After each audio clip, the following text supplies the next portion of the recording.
আপনার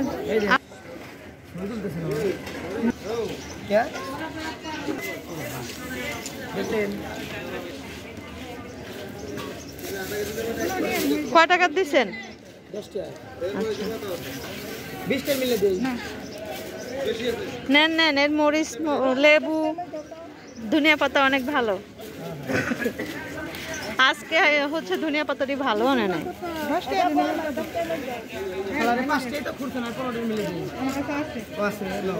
শীত আসছে আর ধনিয়া পাতার ভর্তা খাবো না তা তো হবে না, তো আমি এখানে ধনিয়া পাতা ভর্তা তো এই যে আজকে অনেকগুলো ধনিয়া পাতা আনছি যে ভর্তা খাবো। যেহেতু আমার তরকারি মানে সবজি দিয়ে কোনো কিছু রান্না করলে খাইতে মন চায় না, এই কারণে হচ্ছে ধনিয়া পাতার ভর্তা বানাবো। আর হচ্ছে দেশি মুরগি রান্না করতেছি, আর ভাবতেছি শিমের ভর্তা বানাবো। তো আমি এখন সব কিছু একটু রেডি করে নেব। আমাকে কেমন পাগল পাগল লাগতেছে লাগুক, তো আমি হচ্ছে রান্না করতেছি। তো আমি এখানে ধনিয়া পাতা টাতা সব কিছু রেডি করে নিচ্ছি। আজকে হচ্ছে ধনিয়া পাতার ভর্তা বানাবো। শীত আসছে আর ধনিয়া পাতার ভর্তা খাবো না তা তো হবে না। আমার শীত আসলে মানে ধনিয়া পাতার সিজন আসলে সবসময় আমি ধনিয়া পাতার ভর্তা খাবো। আর আমি হচ্ছে অসুস্থ হওয়ার পর থেকে আমি মানে সবজি দিয়ে কোনো কিছু মাছ টাছ রান্না করলে আমার খেতে ইচ্ছা করে না। তো হচ্ছে ভাবছি যে আজকে আমি হচ্ছে আবার ধনিয়া পাতার ভর্তা বানাবো। যে মুরগি চুলায় দিছি, কষানো শেষ, পানি দিয়ে দিছি। পাতলা ঝোল, এরকম ঝোলই খাইতে হবে, না হলে তো আমার সমস্যা হয়ে যায়। এই যে শিমের ভর্তা, তাই না? আজকে শিম খাইলে আবার কী হয় না হয়। ধনিয়াগুলা হচ্ছে আগে ওটা একটু টাইলে নিই, আগে মরিচটা একটু টাইলে নিচ্ছি। আবার মরিচকে ফুটে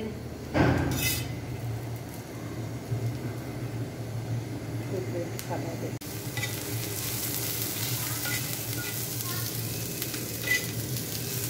তাওয়াতে শিমগুলো দিয়ে বানাবো, সিদ্ধ করলে পাংশা লাগবে ভাবছি। কতগুলো ধনিয়া পাতা কতটুক হয়ে গেছে।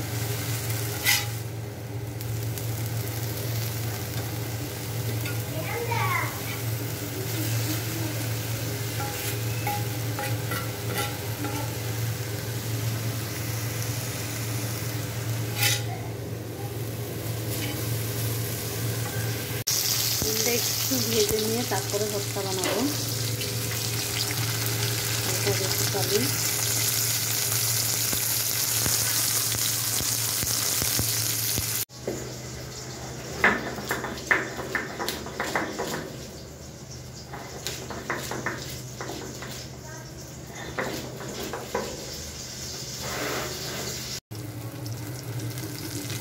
এরকম করে একটু ভাজে নিচ্ছি। জানি না কেমন লাগবে ভাজা শিমের ভর্তা।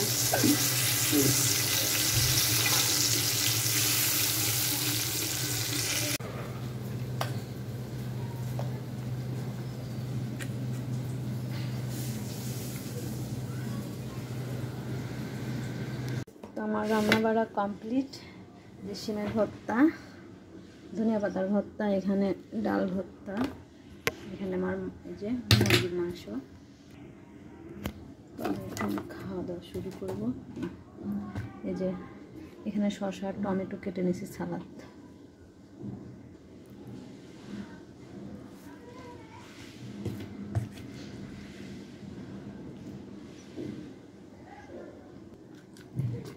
সালাদ হচ্ছে আমি এমনিতেই খাই, ভাতে খুব কম খাই।